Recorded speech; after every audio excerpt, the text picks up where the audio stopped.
তরফ থেকে যে তালিকা দেওয়া হয়েছে অপরাধীদের এই থানা এলাকার, সেখানে কিন্তু সোনাপাপ্পুর নাম নেই। আর সেই সংক্রান্ত বিষয়ে যখন নির্বাচন কমিশনের তরফ থেকে জানতে চাওয়া হয়েছিল, যেটা সূত্র মারফত আমরা জানতে পারছি যে থানার দায়িত্বপ্রাপ্ত পুলিশ আধিকারিক তিনি কিন্তু যথাযথ কোনো উত্তর দিতে পারেননি, এবং তার পরবর্তীতেই কিন্তু আমরা যেটা জানতে পারছি যে লালবাজারের তরফ থেকে কসবা থানার ওসি অর্থাৎ বিশ্বজিৎ দেবনাথ তাকে সরিয়ে দেওয়া হয়েছে, তাকে সাসপেন্ড করা হয়েছে।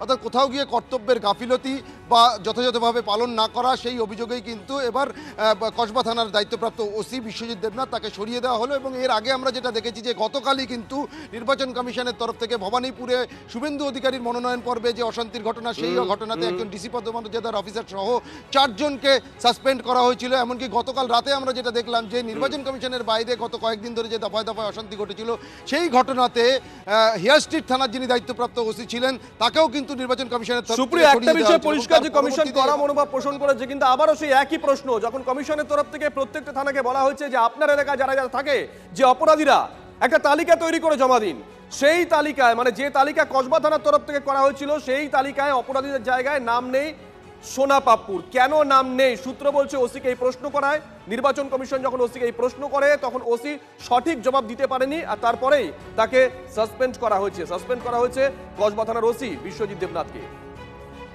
রিজু দত্ত এই মুহূর্তে আমাদের সঙ্গে রয়েছেন, তৃণমূল কংগ্রেস মুখপাত্র। রিজু, গোটা বিষয়টা শুনলেন নিশ্চয়ই আপনি, আপনার প্রাথমিক রিয়াকশন?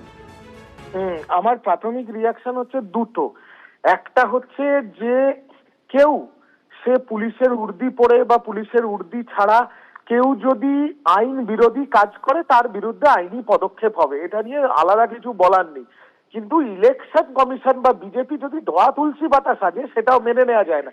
কারণ দুদিন আগে একটা ভিডিও আপনাদের TV9-এও ভাইরাল হয়েছিল যে নির্বাচন কমিশনের অ্যাপয়েন্ট করা সেক্টর অফিসার পানিহাটির অতনু চক্রবর্তী বিজেপির ফ্ল্যাগ বাঁধছিল। তো তার বিরুদ্ধে কি পদক্ষেপ নিয়েছে ইসি? নির্বাচন কমিশনের মালদার পুলিশ অবজারভার জয়ন্ত কান্ত, যার স্ত্রী বিজেপির বিহারের প্রার্থী ছিল বিধানসভা ভোটে, মালদায় এত বড় ঘটনা ঘটার পর নির্বাচন কমিশন তার বিরুদ্ধে কি ব্যবস্থা নিয়েছে?